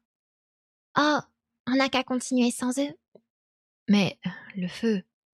Les sourcils froncés, il observa ce désordre de bois à demi calciné, charbon noir et cendres blanches. Il tenta de s'exprimer. J'ai peur. Il vit Piggy lever la tête et bredouilla vite. Pas du monstre. Je veux dire le monstre, j'en ai peur aussi. Mais le feu, personne ne comprend. Si on te lançait une corde pendant que tu te noies, si le docteur te disait prenez ce médicament ou vous allez mourir, tu le ferais, hein? Tu comprends? Bien sûr que je le ferai. Alors, ils ne comprennent pas. Ils ne savent pas que sans le signal de fumée, on mourra ici. Regarde-moi ça. Une bouffée d'air chaud frémit au-dessus des cendres, mais sans en tirer un filet de fumée. On n'arrive pas à entretenir ce feu. Et ça leur est égal. Mais il y a pire. Il regarda intensément le visage ruisselant de sueur de Piggy. Il y a que, moi aussi, parfois, ça m'est égal. Si je devenais comme les autres, insouciant, qu'est-ce qu'on deviendrait? Profondément troublé, Piggy retira ses lunettes. Je sais pas, Ralph. Il faut bien continuer quand même. C'est ça qui ferait les grandes personnes. Ralph ne pouvait plus arrêter le flot de ses confidences. Piggy, qu'est-ce qui ne va pas? Piggy lui lança un regard surpris. Tu veux parler du... Non, non, pas ça. Je veux dire, pourquoi les choses tournent-elles mal? Piggy réfléchit en frottant ses lunettes. Il comprit l'étendue de la confiance que Ralph lui accordait maintenant, et il en rougit d'orgueil. C'est pas Ralph. Je pense que c'est à cause de lui. Jack, Jack. un tabou enveloppait aussi ce nom-là. Ralph approuva d'un signe de tête solennel. Ouais, admit-il, ce doit être lui. Non loin d'eux, la forêt s'anima soudain. Dans un bruit infernal en jaillirent des démons hurlant au visage peinturluré de blanc, de rouge et de vert, et les petits s'enfuirent terrorisés. Du coin de l'œil, Ralph aperçut Piggy qui courait. 2 assaillants se précipitèrent sur le feu et Ralph se prépara à se défendre. Mais ils se contentèrent de saisir des branches à demi brûlées pour détaler sur la plage. Les 3 autres, immobiles, observaient Ralph. Celui-ci reconnut Jack dans le plus grand des 3, complètement nu à part sa ceinture et ses ramages de peinture. Ralph retrouva son souffle. Alors, sans faire attention à lui, Jack brandit son javelot et cria à pleine voix. Écoutez, vous autres. Mes chasseurs et moi, on s'est installés sur une roche plate au bord de la plage. On fait des parties de chasse, des festins, et on s'amuse. Ceux qui veulent faire partie de notre tribu n'ont qu'à venir. On les acceptera ou pas. Ça dépend. Il se tut et lança un coup d'œil à la ronde. Son masque de peinture le préservait de la gêne ou de la timidité, et il pouvait les regarder les uns après les autres. Agenouillé auprès de son feu mourant comme un coureur prêt à bondir au signal, Ralph avait le visage à demi dissimulé par la saleté et les mèches de cheveux. Eric et Sam, cachés derrière un palmier à la lisière de la forêt, observaient la scène à la dérobée. Un petit, cramoisi, le visage contracté, hurlait près de la piscine. Piggy restait debout au bord du plateau, les mains crispées sur la conque. Ce soir, grand festin chez nous. On a tué un cochon et la viande ne manque pas. Vous pouvez venir manger avec nous si ça vous dit. Là-haut, dans les nuages ravinés, le tonnerre gronda de nouveau. Jack et les 2 sauvages anonymes frémirent, levèrent la tête et se ressaisirent. Le petit continuait à hurler. Jack attendait quelque chose. Il murmura une phrase à l'oreille de ses compagnons. Allez-y, maintenant. Les 2 sauvages protestèrent, mais Jack reprit sévèrement. Allez. Les 2 sauvages échangèrent un regard, levèrent leur arme ensemble et dirent en chœur « Le chef a parlé ». Les trois s'éloignèrent en courant. Enfin, Ralph se leva, les yeux fixés sur l'endroit où s'étaient tenus les sauvages. Eric et Sam approchèrent, s'entretenant à mi-voix d'un air terrorisé. Je croyais que c'était... Et j'ai eu... peur. Piggy se tenait toujours au même endroit et tenait la conque. C'était Jack, Maurice et Robert, dit Ralph. Ils s'amusent bien. J'ai cru que j'allais avoir une crise d'asthme. Zut pour son asticot. Quand j'ai vu Jack, j'étais sûre qu'il voulait prendre la conque. Je sais pas pourquoi. Le groupe de garçons considérait la conque avec une affection respectueuse. Piggy la mit dans les mains de Ralph, et les petits, à la vue du symbole familier, commencèrent à revenir. Pas ici. Il se tourna vers le plateau, car il sentait le besoin de se raccrocher au rite. Ralph marchait en tête, portant la conque blanche dans ses bras. Puis Piggy, l'air très grave, enfin les jumeaux, les petits, et les autres. Asseyez-vous tous. Ils nous ont attaqués pour avoir du feu. Ils s'amusent bien, mais Ralph s'étonnait qu'un volet parût obturer par moments son cerveau. Au moment où il allait exprimer son idée, le volet se fermait. Mais tous le regardaient gravement. Aucun doute n'altérait encore leur confiance en lui. Ralph repoussa les mèches stupides qui lui tombaient dans les yeux et regarda Piggy. Mais oh, le feu, naturellement, le feu. Il eut un rire vite réprimé et retrouva toute son éloquence. Le feu, c'est ce qu'il y a de plus important. Sans feu, pas de secours. Moi aussi, ça m'amuserait de me peinturlurer et de jouer au sauvage. Mais il faut entretenir notre feu. C'est ce qu'il y a de plus important dans l'île, parce que... Il s'interrompit de nouveau et, cette fois, la perplexité et le doute envahirent le silence. Piggy murmura en hâte. Les secours. Ah oui, sans le feu, on n'aura pas de secours. Alors il faut rester près du feu et faire de la fumée. La fin de sa tirade fut accueillie par le silence. Après les nombreux discours brillants faits en ce même lieu, les remarques de Ralph sonnaient creux, même pour les petits. Enfin, Bill tendit les mains vers la conque. Maintenant qu'on peut plus faire de feu là-haut, puisqu'on peut plus faire de feu là-haut, il faut être plus nombreux pour l'entretenir. Si on allait à ce festin, on pourrait leur dire que c'est plus dur pour nous seuls ce feu, et puis il faut dire que la chasse et tout ça, jouer au sauvage, ça doit être drôlement chouette. Eric et Sam prirent la conque. Oui, comme dit Bill, ça doit être drôlement chouette. Et puis il nous a invités À un festin, de la viande. bien rôti. J'en ai bien envie de viande. Ralph leva la main. Pourquoi ne pourrions-nous pas nous procurer de la viande nous-mêmes? Les jumeaux échangèrent un regard. Bill répondit. On veut pas aller dans la jungle. Ralph eut une grimace. Lui, vous savez, il y va. C'est un chasseur. Ils sont tous chasseurs, c'est pas la même chose. Nul ne prit la parole pendant un moment. Puis Piggy marmonna, la tête baissée. De la viande. Les petits gardaient un air solennel et la pensée de la viande les faisait baver. Dans le ciel résonna un nouveau coup de canon et une soudaine rafale agita les feuilles sèches des palmiers. « Tu n'es qu'un petit sot, dit Sa Majesté des Mouches. Rien qu'un petit garçon ignorant. » Simon remua sa langue enflée, mais ne dit rien.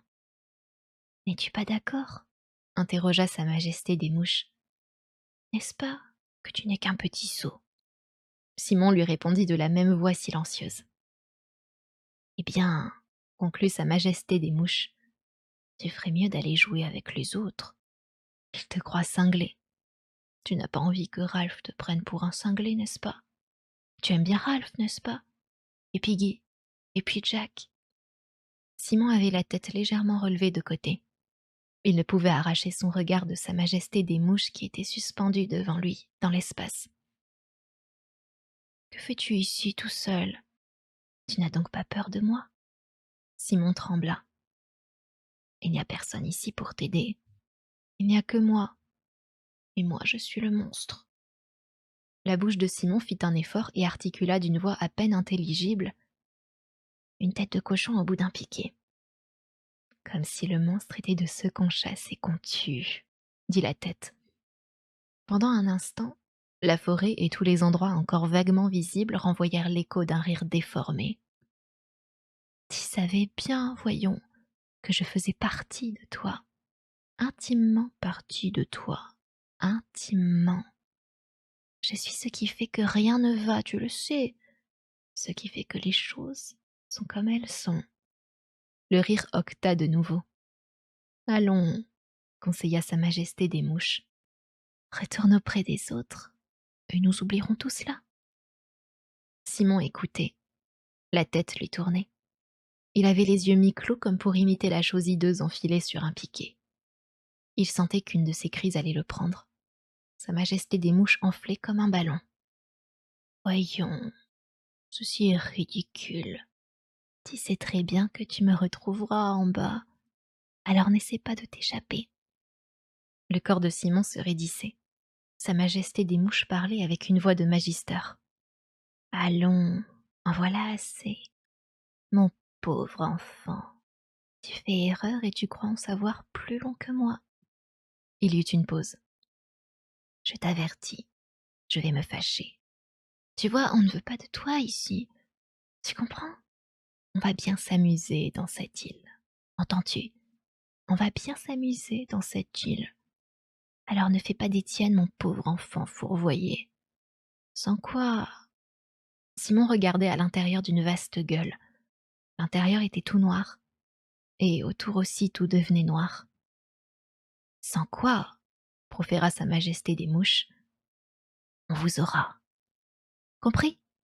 Jack et Roger et Maurice et Robert et Bill et Piggy et Ralph. Compris? Hein? Simon était à l'intérieur de la gueule. Il y tomba et perdit connaissance. Chapitre 9. Aspect d'une mort. Les nuages continuaient à s'amonceler au-dessus de l'île. Une nappe d'air chaud montait constamment de la montagne et s'élevait jusqu'à 3000 mètres. L'atmosphère était saturée d'électricité prête à jaillir. Tôt dans la soirée, le soleil disparut, laissant une lueur cuivrée.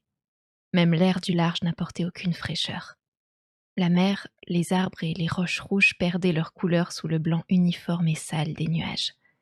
Rien ne bougeait, sauf les mouches qui couvraient leur souverain d'un voile noir et donnaient aux entrailles répandues l'aspect d'un tas de charbon brillant. Quand un vaisseau éclata dans le nez de Simon et que le sang coula de ses narines, elles ne se dérangèrent même pas, tant elles préféraient la saveur plus forte du cochon. Ce saignement de nez terminait la crise de Simon qui s'endormit de fatigue. Il resta étendu sur le tapis de liane, tandis que le soir tombait et que le canon tonnait dans le ciel. Quand il s'éveilla enfin, Simon distingua vaguement la terre sombre sous sa joue. Mais il ne bougea pas, gardant le visage collé au sol, le regard vide fixé devant lui.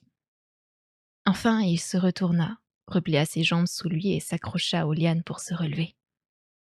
Le mouvement des lianes se communiqua aux mouches dont la masse, comme un ressort, jaillit des entrailles, mais s'y replongea aussitôt. Simon se leva. L'obscurité était sinistre. Sa Majesté des Mouches pendait au bout de son piquet comme un ballon noir. Simon parla à haute voix dans la clairière. « Et que faire autrement ?» Rien ne répondit.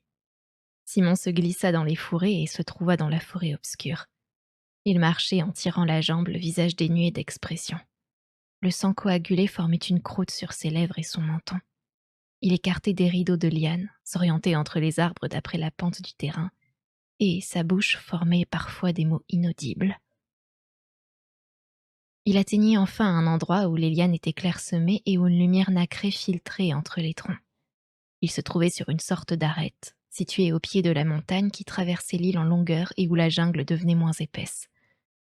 De vastes clairières tachetées de fourrés et de grosses futaies se succédaient et guidaient Simon vers l'orée de la forêt.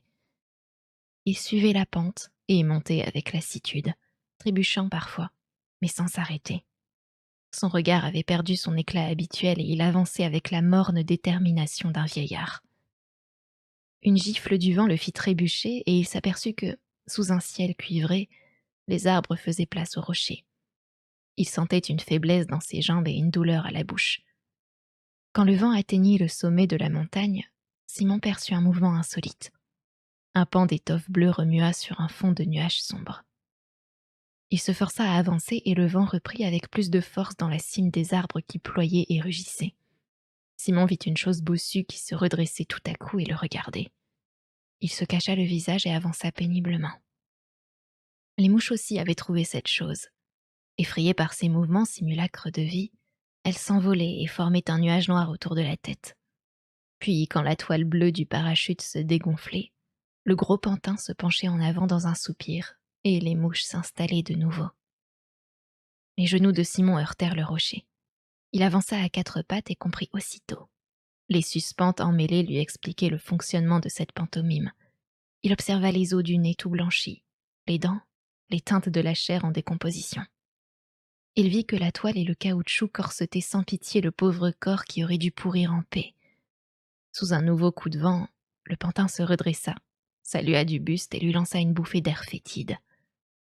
Toujours agenouillé, à quatre pattes, Simon vomit tout le contenu de son estomac. Cela fait, il saisit les suspentes, les dégagea des rochers, libérant ainsi le cadavre des insultes du vent.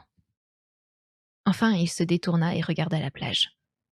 Sur le plateau, le feu semblait mort, ou du moins il ne fumait plus. Plus loin, au-delà du petit cours d'eau, près d'une grande roche plate, un mince filet de fumée montait dans le ciel. Insensible aux mouches, Simon protégea ses yeux de ses mains en abat-jour pour mieux voir cette fumée. Même de si loin, on voyait que la plupart des garçons, tous peut-être, se trouvaient là. Ils avaient donc changé leur camp d'emplacement pour s'éloigner du monstre. À cette pensée, Simon se tourna vers le pauvre corps brisé qui pourrissait à ses côtés. Ce monstre était horrible, mais bien inoffensif. Simon décida de faire part de sa découverte aux autres, le plus vite possible. Il entreprit la descente d'un pas flageolant. Malgré ses efforts, il trébuchait sans cesse. Se baigner, constata Ralph, c'est encore ce qu'on a de mieux à faire. Piggy observait à travers son verre unique le ciel incertain. J'aime pas ces nuages. Tu te rappelles ce qui est tombé comme pluie quand on est arrivé ici? Ouais, ça va recommencer. Ralph plongea. Quelques petits jouaient au bord de la piscine, et ils essayaient de trouver un réconfort dans cette eau plus chaude que leur corps. Piggy enleva ses lunettes, entra dans l'eau avec un air guindé et remit ses lunettes. Ralph remonta à la surface et lui souffla de l'eau au visage. Attention à mes lunettes, Protesta Piggy. Si le verre se mouille, faut que je sorte pour l'essuyer. Ralph souffla de nouveau mais manqua son but. Il rit, s'attendant à ce que Piggy se retirât comme d'habitude dans un silence humble et peiné, mais celui-ci brassa l'eau de ses deux mains. Arrête, Cria-t-il. arrête, tu entends? Furieux, il lançait de l'eau dans le visage de Ralph. Bon, ça va, ne t'énerve pas. Piggy cessa de lancer de l'eau. J'ai mal à la tête. Je voudrais qu'il fasse plus frais. Et moi, je voudrais qu'il pleuve. Je voudrais rentrer à la maison. Piggy se coucha sur le dos dans le sable en pente qui bordait la piscine. L'eau séchait sur son ventre proéminent. Ralph lança un jet d'eau en l'air. Seule la progression d'une tache claire derrière les nuages décelait les mouvements du soleil. Ralph s'agenouilla dans l'eau et lança un regard circulaire. Où sont-ils tous passés? Piggy se redressa. Ils sont peut-être dans les cabanes. Où sont Eric et Sam? Et Bill? Du doigt, Piggy désigna un endroit au-delà du plateau. Tiens, voilà où ils sont. Au festin de Jack. Mais bien qu'ils y restent, trancha Ralph non sans malaise. Ça m'est égal. Tout ça pour un peu de viande. Et pour des parties de chasse, ajouta Ralph, psychologue. Et pour jouer aux sauvages peinturlurés sur le sentier de la guerre.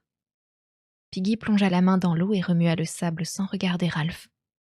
On ferait peut-être bien d'y aller aussi.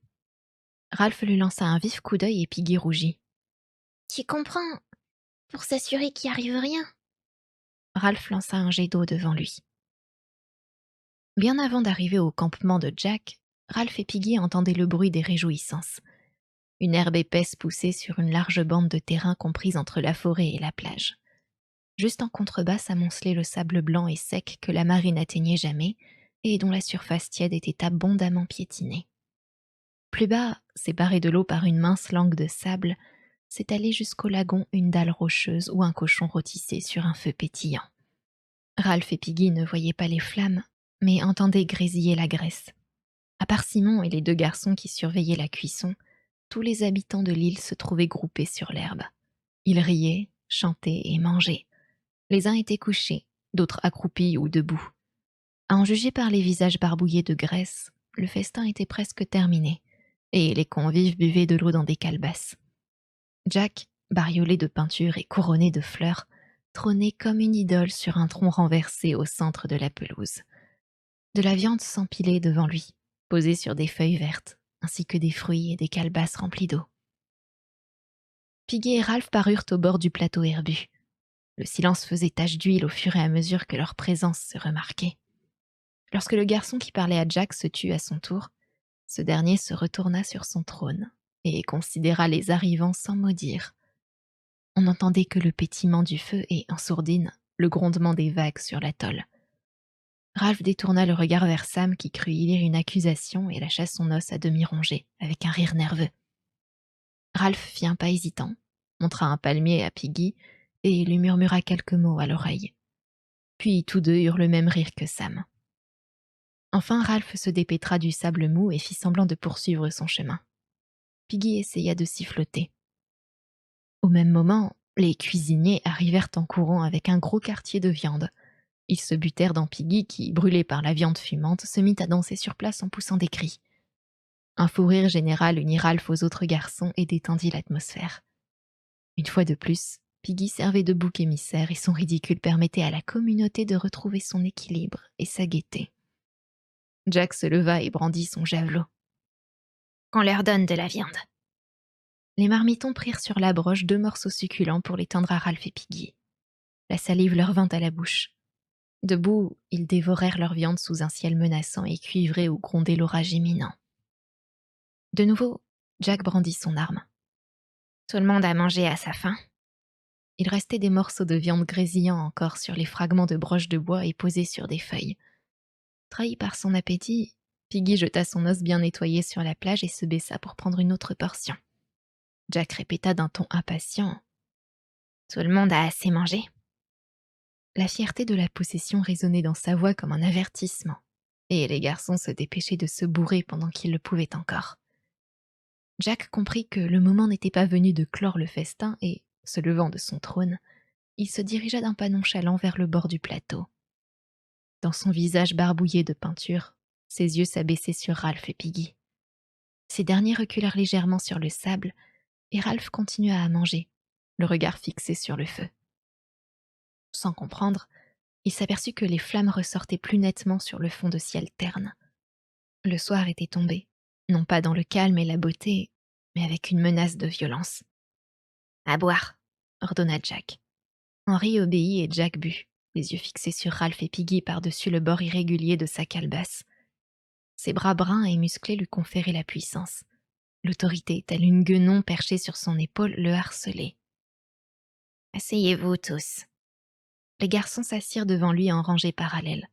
Mais Ralph et Piggy restèrent à l'étage en dessous, les pieds dans le sable. Sans s'adresser à eux, Jack tourna son masque de peinture vers la masse et brandit son javelot. « Qui veut faire partie de ma tribu ?»« Je suis chef, s'interposa Ralph, parce que vous m'avez tous choisi. Nous devions entretenir notre feu. Et au lieu de ça, vous courez après la viande. »« Toi aussi, » cria Jack. « Tu as un os dans la main. » Ralph s'empourpra. « J'ai dit que vous étiez des chasseurs. C'était votre boulot. » Jack lui tourna le dos. « Qui veut faire partie de ma tribu et bien s'amuser ?»« C'est moi le chef, affirma Ralph. Et le feu alors. Et puis c'est moi qui ai la conque. »« Tu ne l'as pas ici, » ricana Jack. « Tu l'as laissé là-bas. Eh, tu vois, gros malin. Et puis d'abord, la conque ne compte pas sur cette partie de l'île. » Tout à coup, le tonnerre éclata. Au lieu de grondements lointains, ce fut un claquement bref. La foudre tomba. « Si, la conque a la même valeur ici et dans toute l'île, » protesta Ralph. « Ah, eh bien, qu'est-ce que tu vas faire ?» Ralph parcourut du regard les rangées de garçons. Il n'y trouva aucun appui et, trempé de sueur, détourna les yeux avec gêne. Piggy lui murmura à l'oreille. « Le feu. Des secours. » « Alors, qui entre dans ma tribu ?»« Moi, Moi aussi. Et moi? Je vais sonner le rassemblement avec la conque, jeta Ralph éperdu. On l'entendra pas. Piggy saisit le poignet de Ralph. Viens, va y avoir du grabuge. Et on a eu notre part de viande. Une lueur zébra le ciel entre les arbres, et la foudre tomba de nouveau au-delà de la forêt. Un petit se mit à pleurnicher. De grosses gouttes de pluie s'écrasèrent sur les garçons à grand bruit. « Il va faire de l'orage, » dit Ralph. « Et la pluie sera aussi forte que le jour de notre arrivée. Qui est le gros malin maintenant? Où sont vos abris? Comment allez-vous vous débrouiller ?» Les chasseurs examinaient le ciel à la dérobée et faisaient la grimace sous la morsure des gouttes de pluie. Un frottement se produisit dans les rangs. Les éclairs étaient plus rapprochés et les coups de tonnerre devenaient assourdissants. Les petits s'égayèrent en hurlant. Jack bondit sur le sable. On va faire notre danse. Allez, venez tous. Il courut en trébuchant dans le sable épais et s'arrêta sur la dalle rocheuse derrière l'emplacement du feu. Entre les éclairs, il faisait une obscurité terrifiante. Tous les garçons le suivirent avec des clameurs. Roger prit le rôle du cochon et se précipita en grognant sur Jack qui l'évita d'un bond. Les chasseurs saisirent leurs armes, les cuisiniers leurs broches et les autres s'emparèrent de gourdins. La masse s'ébranla en un mouvement circulaire et une mélopée s'éleva. Tandis que Roger mimait la terreur du cochon, les petits s'ébattaient en dehors du cercle. Sous la menace du ciel, Ralph et Piggy trouvaient du réconfort dans la compagnie de leurs semblables, si déchaînés fussent-ils, et ils entrèrent dans la danse. Ils étaient contents de toucher cette barrière de dos brun qui endiguait la terreur et la rendait contrôlable. À mort la bête, qu'on l'égorge, qu'on la saigne. Le mouvement s'organisait. La mélopée, moins échevelée qu'au début, devenait scandée comme le battement d'un pouls régulier. Roger abandonna son rôle de proie pour se joindre aux chasseurs de sorte que le centre du cercle resta vide. Quelques petits organisèrent aussi une ronde. Les deux ronds tournaient sans relâche, comme si la continuité de leur mouvement leur assurait une sécurité particulière.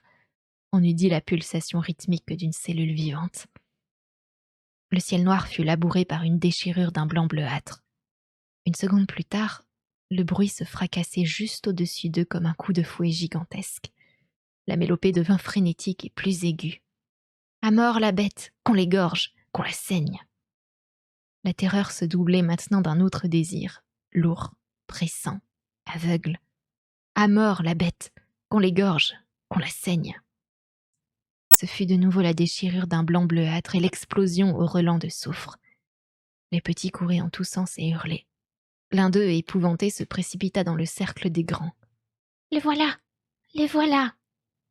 Le cercle s'ouvrit en fer à cheval. Quelque chose sortait en rampant de la forêt. Une masse sombre avançait, incertaine. Devant le monstre s'éleva une clameur aiguë comme un cri de douleur. Le monstre entra dans la ronde en chancelant. À mort la bête, qu'on l'égorge, qu'on la saigne. Le ciel restait constamment déchiré de blanc. Le bruit devenait insupportable. Simon criait des explications au sujet d'un mort sur une montagne. À mort la bête, qu'on l'égorge, qu'on la saigne, qu'on l'achève. Les bâtons s'abaissèrent et le cercle se referma comme une gueule grinçante et hurlante. Le monstre était au centre, agenouillé, les bras croisés sur le visage, et il criait toujours ses explications au sujet d'un mort sur une montagne. Enfin, le monstre fit un effort vacillant, brisa l'étreinte du cercle et tomba du rocher dans le sable au bord de l'eau. Aussitôt, une lave vivante coula à sa suite sur la murette rocheuse, recouvrit le monstre et, avec des cris inarticulés, se mit à frapper, à mordre, à déchirer. On n'entendait pas un mot, mais des bruits de mâchoires et de griffes. Alors les nuages crevèrent, libérant une véritable cataracte. L'eau cascadait sur le flanc de la montagne, arrachait sur son passage les feuilles et les branches, et se déversait comme une douche froide sur la grappe humaine accrochée à sa proie. La grappe se désintégra enfin, et quelques silhouettes s'écartèrent en trébuchant. Mais le monstre, à quelques mètres de la mer, restait immobile. La pluie ne masquait pas sa petite taille. Et déjà, son sang rougissait le sable.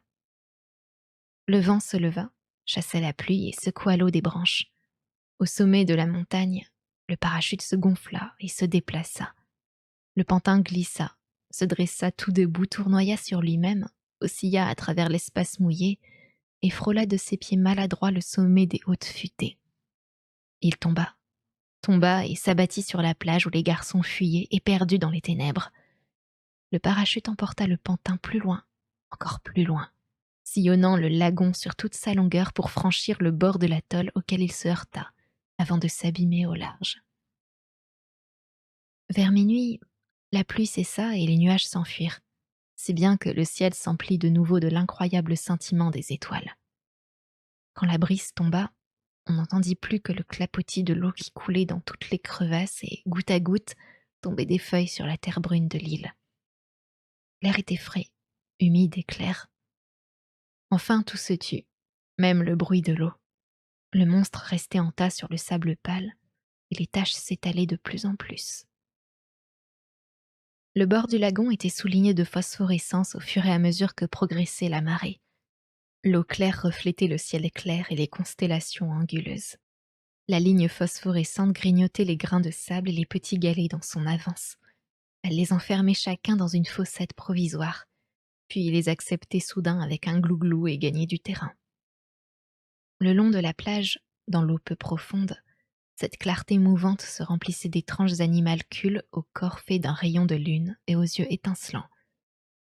Ça et là, un galet plus gros que les autres restait accroché à sa place et se couvrait d'une couche de perles. La marée nivelait le sable piqueté par la pluie et le dissimulait sous une couche argentée. Quand elle atteignit la première tache autour du corps des articulés, les animalcules se groupèrent à la limite en une masse mouvante et claire. L'eau monta encore et nimba de lumière la chevelure sauvage de Simon. Le contour de sa joue fut souligné d'argent et son épaule se changea en marbre de statue. Les étranges petits organismes aux yeux étincelants, au corps vaporeux, s'affairaient autour de la tête de Simon. Le corps se souleva imperceptiblement sur le sable et une bulle d'air s'échappa de la bouche avec un bruit mouillé. Puis le corps se retourna doucement dans l'eau. Là-bas, derrière le bord obscur du monde, le soleil et la lune exerçaient leur action. La couche liquide suivait sa voie sur la planète terrestre et s'enflait d'un côté, pendant que la boule solide poursuivait sa révolution. La grande force poussait la marée vers l'île et le niveau de l'eau montait. Lentement, entouré par une frange d'animalcules scintillants et affairés, silhouette d'argent sous les constellations impassibles, le corps de Simon s'en alla vers le large.